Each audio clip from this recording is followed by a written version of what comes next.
Hi everyone, my name's Lisanya. My business is called Intrinsia and I pride myself on being a clarity ninja because I love speaking to other entrepreneurs and getting clear on exactly what they're doing, why they're doing it, and how they plan to impact the world with their activities. So today I have Lloyd Evans and Melissa Subban, who have embarked upon an initiative in the educational environment. They've seen a need there that they're going to take care of, and we're going to hear lots more about it in this chat. So I'm going to hand over to Lloyd to start the intros on their initiative, and we're going to go ahead with some questions and answers to get more clarity on what they're up to. Thanks, Lloyd. Great. Thanks, Lisanya. Thanks for engaging with us. So yeah, it's a very exciting initiative that Melissa and I have embarked on. Through a number of discussions that we've had, we've seen a need to engage in the educational space, but in a slightly different way, focusing on the staff, those who are the sort of backbone of the schools and the organizations. And I think they've been neglected in some spaces and I think incorrectly dealt with in a number of instances, leaving many unresolved issues. So maybe before we get into that, just a little bit about who we are. So I'm Lloyd Ripley Evans. I am a practicing psychologist, and I also run a business called Redefine, where I feel that my purpose is to help cultivate human potential. And my focus is on human relationships.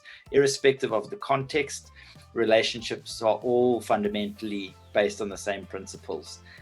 So I try to help people, businesses, organizations simplify their thinking and clarify their thinking when it comes to relationship dynamics, in an attempt to help them refresh, refocus, rejuvenate, reconstruct, and reorganize them, and ultimately help them to access and cultivate their innate human potential. Melissa, maybe you want to introduce yourself? Thanks, Lloyd, and thanks, Lisanya. So yes, my name is Melissa Subban, and my business is called Happy Factory. And I am a people strategist. So most people ask me, what does that mean? Essentially, I believe in creating human-centered design programs for people that are working in different kinds of environments so that they can all have happy human experiences, because that's what life should be about. And everybody should be able to do the work that they do, find their purpose or live out their purpose, and still be happy whilst they're doing it. I help companies innovate their people programs, looking at designing unique strategies for them so that they can take their people along their journey and sort of engage their end customers together with their staff and all of their stakeholders that's involved. So yes, I've got a very interesting job. I love what I do. And I'm very interested in helping the education system and educators that we have out there, because I believe that's how we're going to get people through, young people or the next generation that's going to be serving the world. So we've got to inspire the people that need to inspire the kids, right? Absolutely. And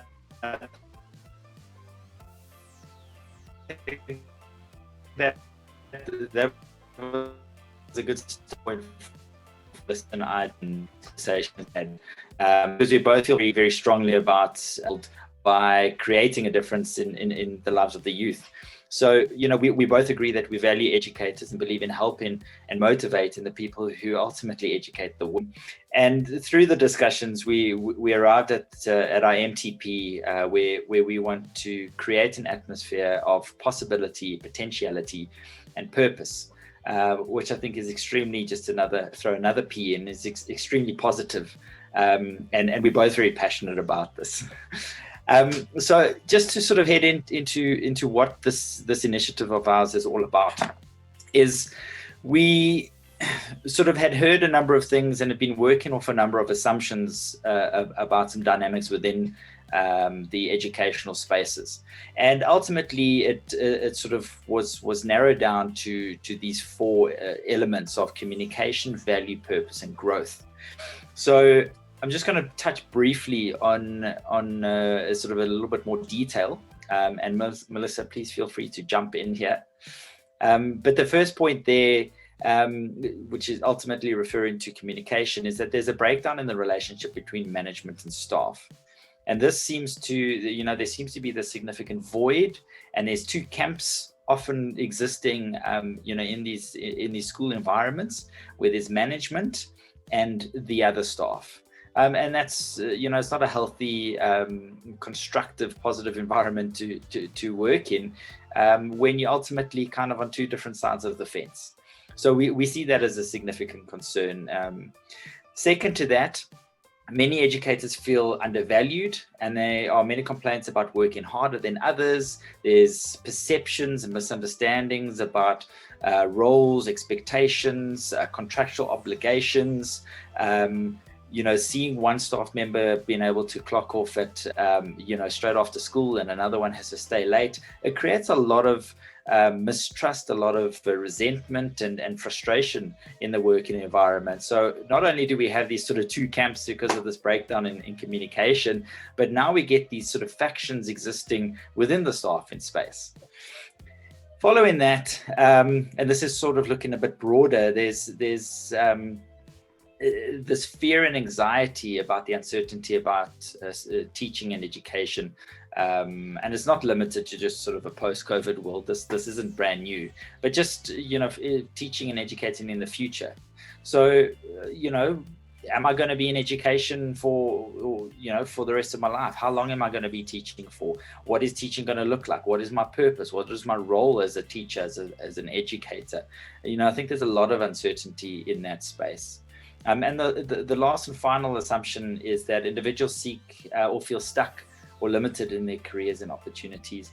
And that's because there can be or that can be perceived to be quite limiting options in terms of career growth within the schools or educational spaces, where there's, a certain number of positions that you can aspire to achieve. And if they're all filled, well, you got to wait another 20 years until those people all finish their careers. And so that can be quite frustrating and quite a deterrent for many to move out of education. Melissa, is there anything you want to add to that? Well, yes, Lloyd, just to add on to the last 2 points that you made, I think around people feeling stuck and limited in their careers. Part of what I do is also career planning. And I have found lots of educators that come through. I mean, they've got a vast amount of experience, but they feel like they don't want to be in that space anymore. And they feel a bit, haggard almost, that they've been doing this job for so long. What else can they do? And then there's also the people that are just moving into the space that are also seeing, this perception that it's a very limited environment. And I think, if you look at South Africa and the statistics with regards to unemployment, we're in double digits compared to other countries, and it will get progressively worse. Having said that, with the world now changing and everything being automated, everybody's now gone onto virtual systems, there is a huge change in the world that's taking place. So people have the uncertainty of the fact that they've got, a new world that is coming into being, and then they may not have the skill sets or the capabilities. They may have anxiety around that. And then I see it when people come through and wanting to, plan their careers, that they don't see any other things for them. And it's probably because they don't take in all of their skills, all of the little bits that they do, and then also look at and the atmosphere that they are in. So I think all of those things play a role in my interest in this initiative, and to look at, these are the assumptions that we made around that. So do you want to tell us a little bit more about the format. Before you do, can I ask a question while you're on that area? Is Lloyd, from what you've seen, actually like interacting with teachers and staffing in the schools, is you said that this is something that was already happening, but now post-COVID, would you say that the situation has become more intense because of the pace of the changes that are taking place?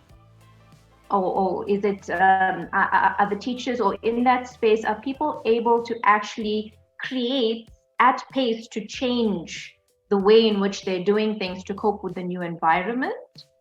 Are they given the skills to do that? Are they comfortable? Or is it just this intensified the condition that was already there?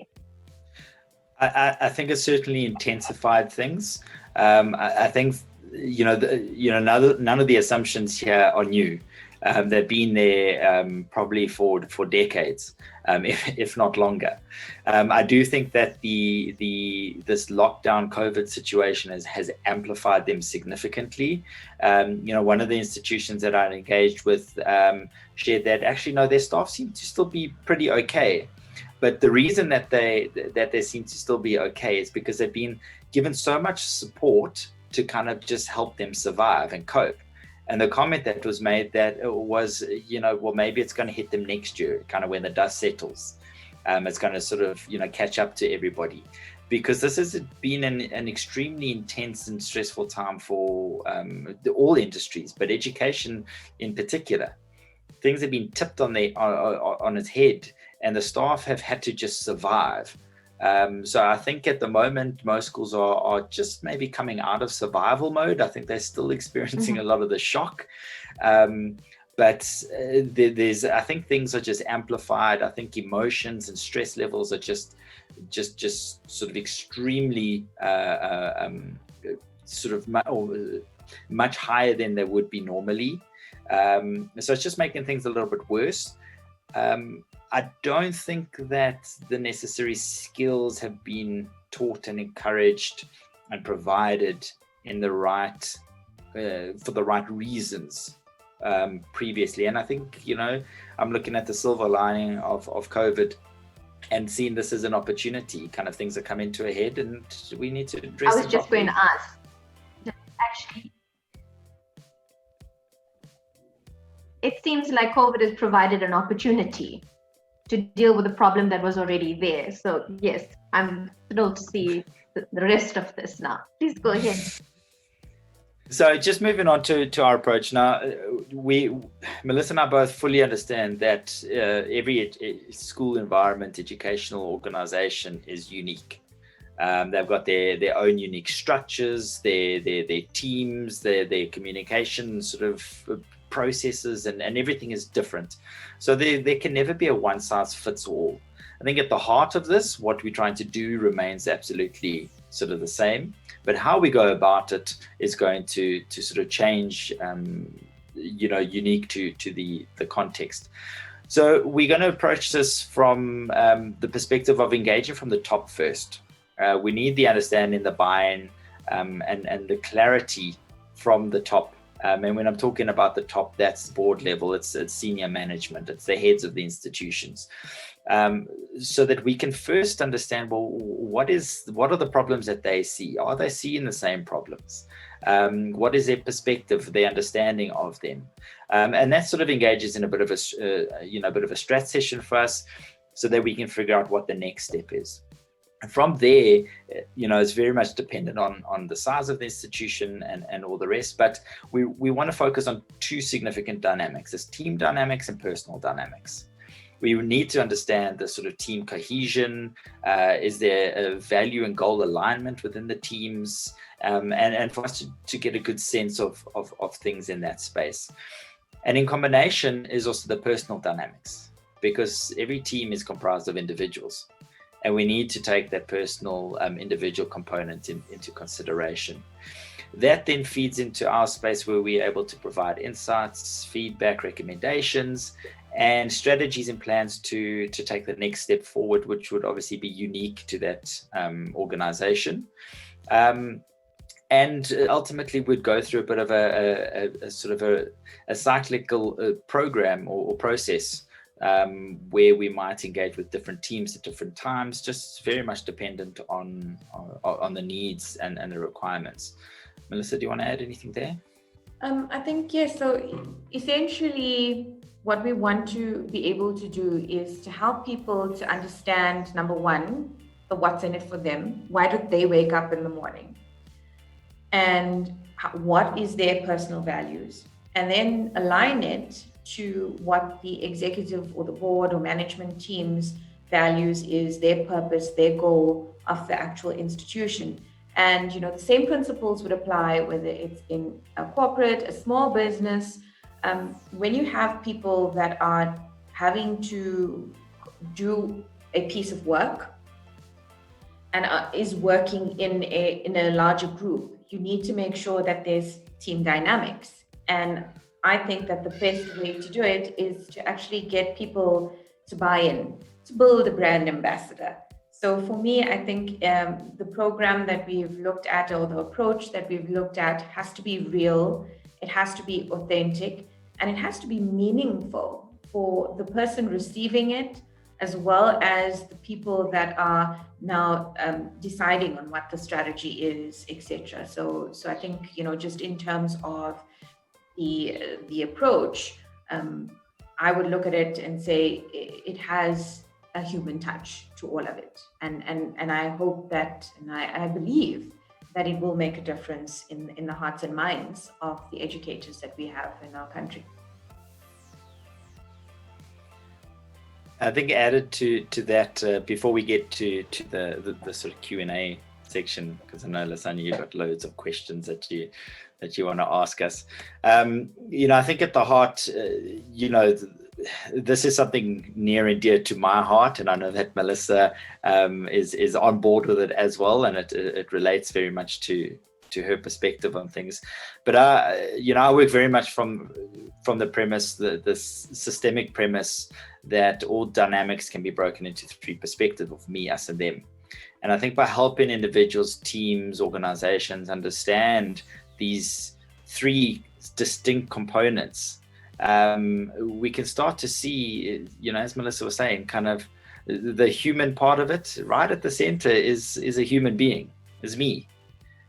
And I need to be okay. I need to be cared for. I need to be nurtured by myself and those around me.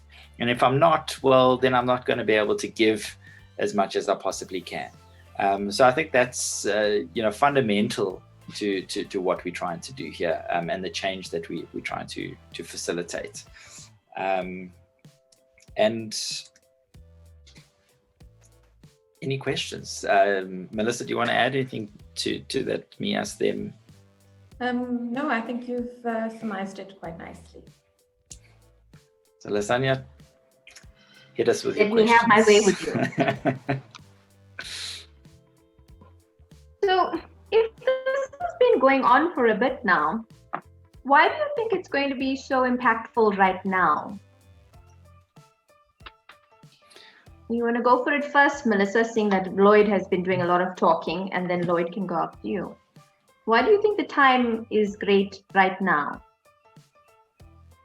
I think people are open to it, and people have been forced into a change situation.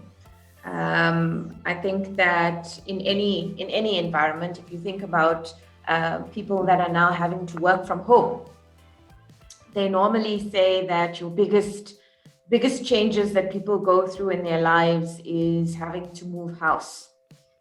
It's supposed to be a worse off change than going through a divorce. And then you have people that are now being forced to work from home, which is kind of like moving house, where you were in one location, you're now being forced to engage in another, and all of the dynamics, the people that you engage with, the processes that you have to use that you were using now, the systems that you were using, all of those things are now sort of turned on its head.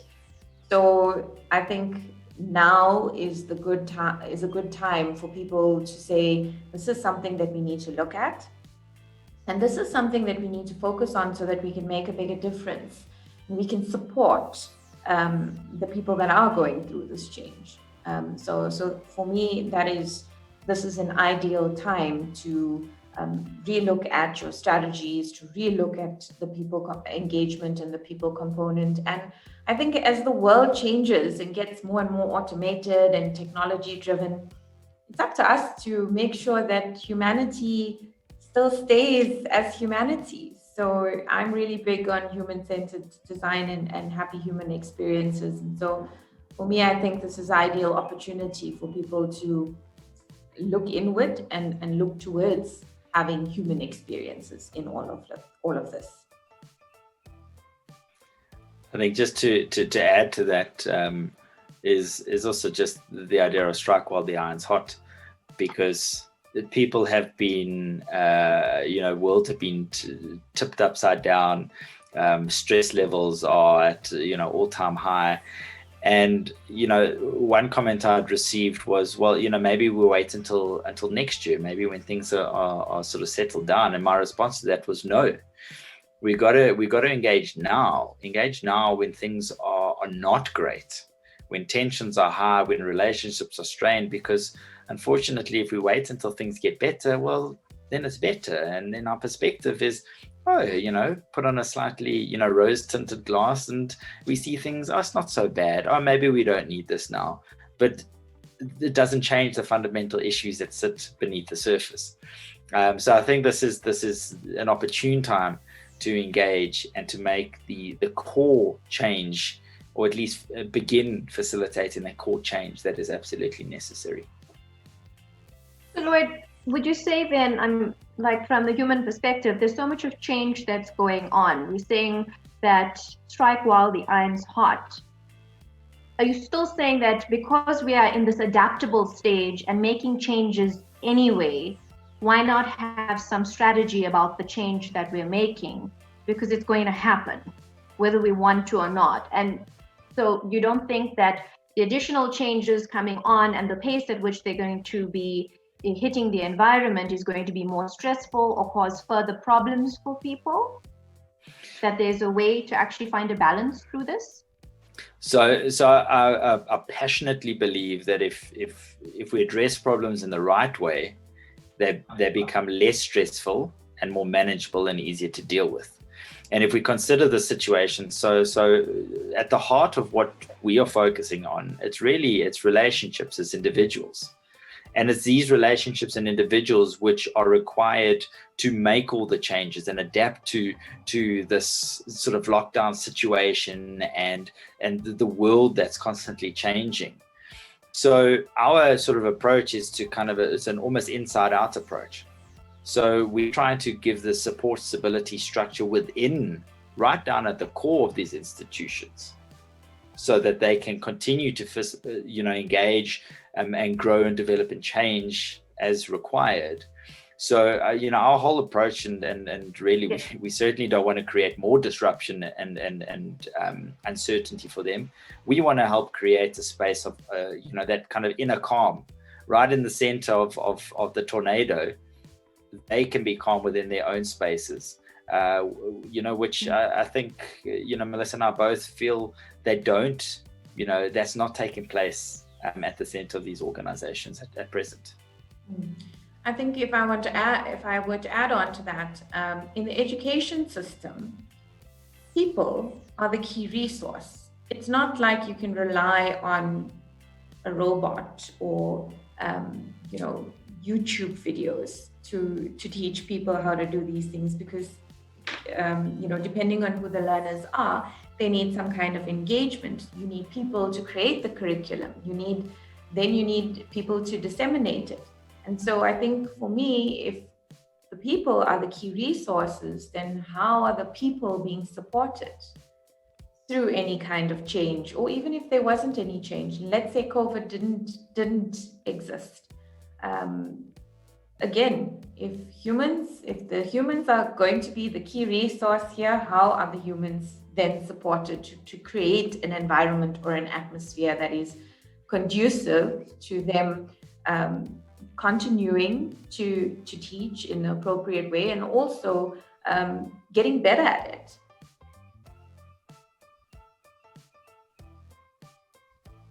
Well, on that, the follow-up question is actually on both counts. Like Melissa, you can tell me when it comes to the employee, and then perhaps Lloyd will tell me more on the management side of it. Is that how do you get people to realize that they want this before it's even into the need for it? Like when we're talking about themselves, often you find people that are in a state of frustration, but they're only talking about the frustration and they're not necessarily getting to the part of what do I want in this and clarifying that. So how do you manage to get the buy-in from the teachers on that note to understand that yes, there is a problem, but I want something more here, and what is that something more? And then how does it line up to what you are offering? So I think from an employee, the first thing that we want to do is get a little bit of introspection from people. So again, why do I do what I do? Why do I wake up in the morning? How do I make decisions? So what kind of value system do I have in place that I'm making all of these decisions? And I suppose it is the beginning stages of understanding myself as a human being, and then how do I relate to the people around me? And then when people start understanding that about themselves, it kind of like prompts them into thinking, okay, well, if I'm not doing something great now, or I'm not living the way I should be, I'm not living my best life, how then what do I need to tweak in order to live my best life? And then the same could be said for the other way around about understanding where do they want to be. So before you understand where you want to go, you need to understand who you are. I see a lot of people when it comes to career planning that everybody wants to now study something tech related, but they don't really know whether they are a tech person and whether they'll enjoy that. Maybe there's a bits and pieces of it that can be merged together, but when you get people to start thinking about themselves first and their own skills, their competencies, and again, it comes down to when you're building culture, your values. Am I fitting into the space that I'm in? And why, if I'm not, then why? What are the issues? And then how am I, or what can I do to take responsibility? Am I able to respond appropriately? Yes, that one is an interesting one for me, because especially with the career planning, you'd say people, the moment they feel discomfort or the frustration, the first go-to is, should I leave or should I change my profession? But what would be great if this comes through in whatever you plan to offer them, that you're able to actually decide, where am I right now? Like what is the space that I'm in? What is it that I am feeling, and being able to just like marry the two and decide whether, is this a problem with my environment or is this a problem with me? I don't necessarily need to run from every situation that's not feeling comfortable. That would be useful for people also to not make those premature decisions in understanding the values and the alignment. That would be great. Because I think that that's very empowering when you realize that it's not just a clean cut, I need to stay or go. There may be other ways in which you can actually resolve the situation to be happy exactly where you are and keep prospering there. I think if I can just add to that, I think, and you touched on it, there's always got to be the two considerations, individual and environment, and where does the problem sit? Because there's no point in trying to change the environment if the problem's sitting within the individual. If it's the individual's insecurities, the individual's buttons being pushed, then we need to work on that. It's not to say the environment isn't a problem, because it's obviously provoked certain things, but we've got to be able to differentiate between the types of problems. And I think that's where, coming back to your original question, was it's about helping people understand what the problem is. Because if an employee goes to management, their line manager, whatever the case is, they're coming from very different perspectives. One's living the problem, one's hearing the problem. And it's to help people get aligned in the communication so that they can understand that they're talking about the same thing. It's no point the head of an institution hearing a problem and assuming it's something else, and then both feeling frustrated and irritated because none of the interventions that have been put in place have actually worked, because they've actually been directed at addressing an incorrect problem. So it's really about clarifying and helping them understand what the problem or problems are, and then create strategies to intervene and support from there. Well, that's where my question on the management perspective for you, Lloyd, is how do you get people on that level as well to now start wanting to explore the emotional understanding, like the people understanding, because we're there having to strategize and yes, run a business. Ultimately, we're running a business and we want everyone to just do what they're here to do. How do you equip management in this to see this as part of running a business, is understanding your people and taking steps to then help them through the situation and to cope themselves through it? Because this is not something that, I suppose that's not something that they studied and came through with. This is something that comes from the environment. So how do you manage to help management see this as something important and how to cope with it themselves? Well, I suppose Into business. I think it's number one, the starting point is always to look at, well, what are the problems or the issues?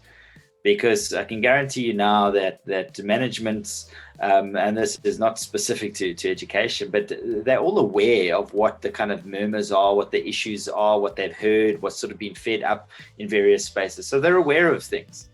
So some of the fundamental questions are, well, do you want things to remain like this, or do you want it to change? Are you running the organization that you want to run? And ask some very specific personal questions about them as individuals. And if I can for a moment, just jump back to this, because at the heart of them in their management team, which sits in that blue ring as an us, at the heart of that is individuals. And if they aren't sort of aware of what it is that they are actually wanting to achieve as a leader, just as an example, well, that's our starting point. Because again, I come back to my comment earlier, it's about helping to clarify and understand the problem. And the problem is going to look different from different perspectives, but engaging from the top, we need to understand, what does it look like? Are we all on the same page? Are we sitting with a core management team that are completely in disagreement about what the actual underlying problems are? Well, there's our starting point, and we work, as we pull back the layers, we work with what we have. Well, the same question to you that I had on the employees is, on a management level, do you think that they take this to be normal and we can continue running business like this because this is just one of the things we're going to have to deal with? Or do you think they can see that it could be better? Are they already accepting, from what you can see, accepting that there's a possibility that this could be done better?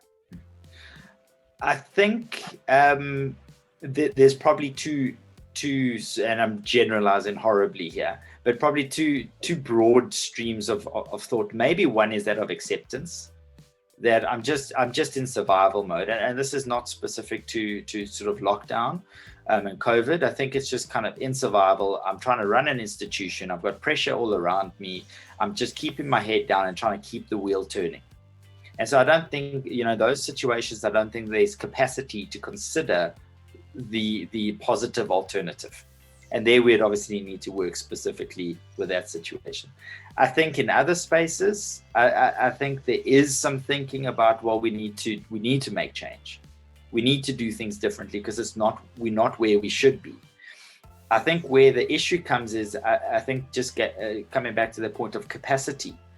I think so many people are so overwhelmed in their roles that I think maybe they unfortunately are unable to have the clarity of mind to think differently and to see problems differently because they're just consumed in that bubble. And again, I mean, that's been my experience in the various institutions that I've experienced that. So I think that is sort of the problem at hand. So some are seeing that there's a need for change. Others, I don't think are able to fully comprehend that. So my next question on that actually is then how would you incorporate this into the educational space? How would you bring it to them in a way that they can receive and implement and understand? Well, I think for me, when you look at a team, any team for that matter, you'll need to look at what is the current situation. And also, looking at the executive team, so the leaders, having an engagement with a leadership team to identify, is there any specific problems that they're experiencing? And when we say problems, what are they seeing? So are they seeing people not coming to staff meetings? Are they seeing people opting out of events that's taking place? When things are being done, are people, just not participating in events that are being had for them or held for them?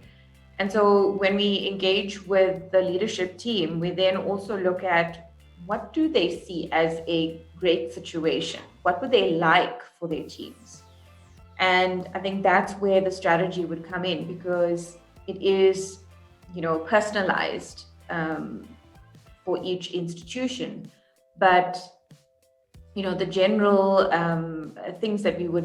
general model that we would use is to have that engagement session with each, or focus group or group coaching with each of those specific teams, and then also look at the personal values of each person together with what is the business values or the institution values, and then how does it all align together. That is the beginnings of creating a culture in any environment and in any industry. And then depending on what other problems are being experienced, you would then create programs that are specific to that environment. So for me, that's the approach that we would take. Lloyd, do you want to add? I think just to add to that is the interventions have to be sustainable, because I think this happens in many institutions where there's talks, interventions put in place, and it almost feels like a bit of a tick box activity because, oh, well, there's been an issue, let's have a workshop on this and off we go. But nothing fundamentally changes. So I think at the heart of what we're really wanting to do is we don't want to be the ones who are facilitating the broad change. We want to help be a catalyst for change in the right spaces and help create the ripple effect of change that is going to ultimately shift the culture, shift the atmosphere within that institution. We don't want to be we don't want institutions and individuals to be reliant on us. We kind of almost want to be a bit more behind the scenes, catalysts of change, and the institutions themselves embrace that and make it their own. And that's why sort of engaging with the right people, having the right conversations to help facilitate that change. Well, I think it's what you've just said.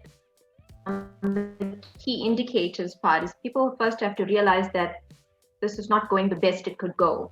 There are ways to improve this, like being able to identify an area of an improvement. And then what do you think if we do nothing? We do nothing right now. I mean, there's quite the educational system has taken quite a number of challenges with our current situation. If we do nothing, what do you think will happen? Melissa, do you want to start there? Well, what's the worst? For me, I think you're going to end up with people that won't take initiative to try new things and to improve the situation. They'll just do what they're told to do. And then you put pressure on the system and the best people to come up with better ways of doing things are the people that are doing it themselves. And if you don't have that happening, then you're going to have a situation where we'll probably just move backwards, or there'll be a demise. And if you think about how the education system needs to change and needs to now adapt to the current situations. I mean, if you think about, I talk about future skills in the corporate environment, and people are saying, yes, this is what you need. But how is that actually filtering down all the way to people at junior levels? How is that transition happening? Are educators waiting to say, oh, I'll wait till somebody tells me what to do? Or even having conversations, because educators are actually, besides the curriculum, they're having an influence on kids, on learners, on people that are in the environment as to how they think, how they perceive things. They're creating people's precognitive biases. So it all depends on what we want to have as outcomes from people that are moving into the world after they go through the education system. So I think if we do nothing, we'll probably move backwards right now with the way the world is. If we were doing nothing before, things stayed the same, but with things as they are, I think we'll definitely be moving backwards in the way we do things, in the way we operate. Yeah, spot on, Melissa. I think, just looking at this, the image on the screen, the me, us, and them, I mean, ultimately we needing a significant change in them. And them, in a school context, we could refer to the children, because the children are the ones who are going to be running the world in a few years' time. It's going to be their world, and they need to be ready and adaptable and prepared for that. So if we do nothing, then we have this kind of breakdown right down in the core of the system, which, I mean, we don't need to go into detail. You can understand how that can have catastrophic consequences on them, whoever them are.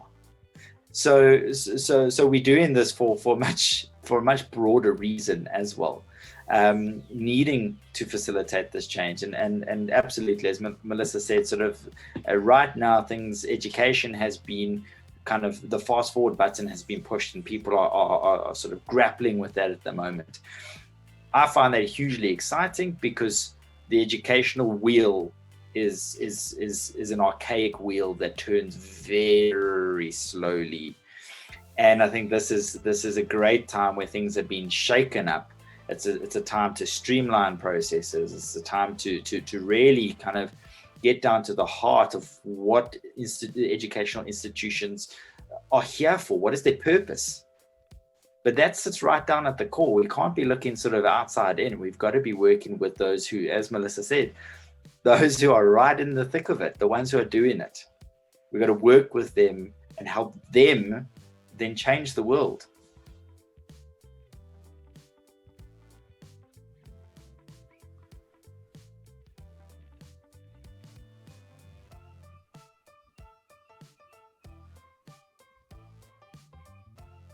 Froze for just about a moment, but I see movement again. I was going to say, Lloyd, back to this being like an opportune time, just thinking right now about how automated things are and how easy it is to learn things online, that, the relevancy aspect comes in again. But on the flip side of it, it's an opportunity for teachers and students to actually engage more on a human level. That part I thought actually is coming through here, is that it's like back in the day when, my parents had teachers. Teachers were really, really influential. They played a huge role in the way children felt about school. Now it may have evolved into something actually a bit different, is that knowledge is easy to get now. It's very easy to find knowledge. You can educate yourself independently almost. That relationship between the teacher and a child is a really crucial relationship. And I think it gives teachers more of an opportunity now to develop that human connect. If information is so readily available, the way in which we communicate that information and work with that information between the people, there's an opportunity to now enhance that relationship. So in a time where teachers may have that uncertainty as to whether they're still going to have jobs, whether it is going to be a job that they still like to do, it's actually sounding from what the two of you are saying to me as more of an opportunity now to do things in a different way. If you do streamline the process from the way you're talking about, it gives them the space and the room to say, okay, how else can I convey this information? How else can we work with this and actually have more of a deeper, meaningful relationship with children? And then they may even like what they're doing more. It may actually make a different type of impact for students, because now it's not just about going to school and gathering the knowledge, tick boxing exercise again, grade for grade, activity for activity, come out with a matric certificate and whatever else, university degree, and so on and so on. We're creating more of an experience from this. The experience is becoming more relevant in a time where automation is taking over. So I like that part of what you're saying. That's what really comes through to me, is I don't think people have tapped into that ability yet. We've tapped out of that for a while, and it may actually make going to school an entirely different experience for both students and teachers. And even management for that matter, because that's a highly rewarding experience to see the growth in each other as well as the children. So my concluding questions is really comes into, what impact do you think this will make if you have to foresee this initiative that you have embarked upon now working perfectly? How would you describe a perfect day in that environment? And you can do it again like this, like Lloyd, you for management, and Melissa for employees, teachers, and then both of you for the students. What do you think a perfect day would look like in the educational system if everybody's using your process, streamlining, and your catalyst has worked? I think we'll do top down. So Lloyd, you go first. So thanks, Melissa. The way I sort of conceptualize it is think about it this way. Fighting parents and the impact on the children, and one parent really wanting to connect, engage with the child, but is preoccupied with the tensions of the adult relationship. It creates this void, as you were saying, with regards to that human connection. Because there's only so much that we can, or our ability to connect becomes limited. And so sort of in a perfect world, as this plan of ours unfolds perfectly, I see the engagement, the communication between or within, from the sort of top down, that there's openness, honesty, transparency, and fundamentally trust. Because without that, what are we actually doing? And if that is created, we start creating this positive, supportive environment, which just breeds positivity, potentiality, purpose. So in an ideal world, I see this kind of, in a sense, harmony, where people are doing what they need to be doing, and they're doing it with vigor, with drive, with purpose every day, with enthusiasm, and not just because they have to. I think from the top down to help create that environment and encourage that, I think that would be ideal. I think for me, from an educator's perspective, or the people that are in the next layer, a perfect world or perfect day after they've gone through, a personalized people strategy would be having educators that are authentic, that are innovative. They come up with new ways of doing the same things that they have been doing. They see potential. They're able to influence the environments that they're in to be more conducive. And then you have synergy between different departments, between different layers. And I think also with the people that they are educating, because that's also a huge thing. You hear educators complaining a lot about their plight in having to deal with learners. And I think from a learner perspective, they'll appreciate it. They'll be able to appreciate it because the energy that the person has, the educator has, the thing that they are going to be giving off is, as Lloyd said, positive. It is inspiring.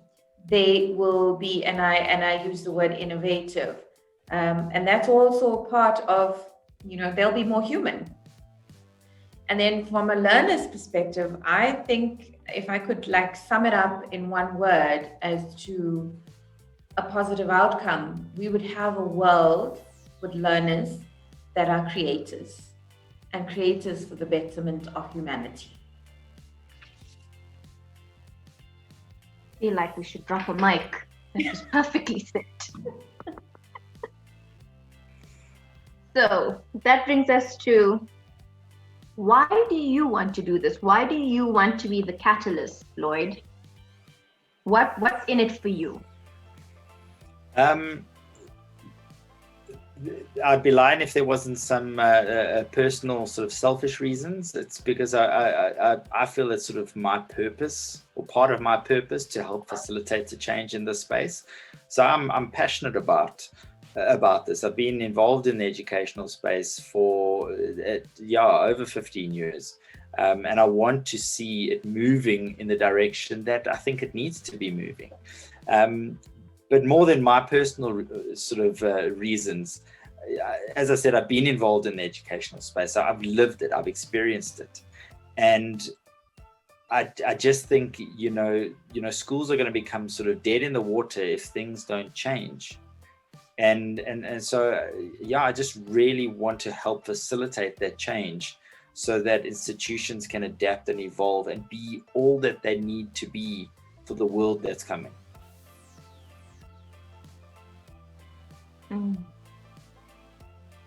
Wonderful. And for you, Melissa, what's in it for you?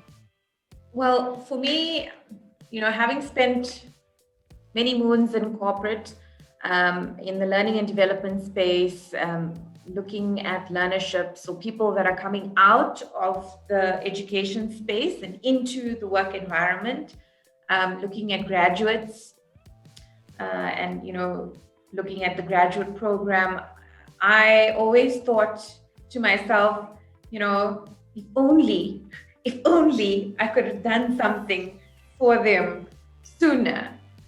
And I'm also a firm believer of being the change you want to see in the world. So now that I have the opportunity to be able to implement something that can make a difference to the end customer in this regard, I think that this is how we make changes in the world, and this is how we make it a better place. So for me, I'm very passionate about that, about making sure that we all stay humans and better humans. So yes, that was my motivator. And for sure.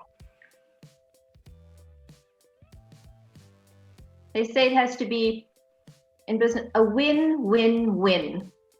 A win for you, a win for the client, and a win for the world. So this is the contribution. If we have happier spaces for children to learn in, teachers that feel the value of what they really contribute to our life, and then the support from the management and vice versa. It's like a whole other structure that can create better futures. So that was really interesting to hear about. Thank you for answering all my questions and taking me on the journey. I really think it will make a huge difference in the educational system if it's something that people can explore, test out, even in small doses, can make a huge difference in just allowing people to even envision what if it could be like this and build from there. So thanks so much for the information and good luck on your initiative. I'm certain you are going to make headway. Thank you so much. Thanks.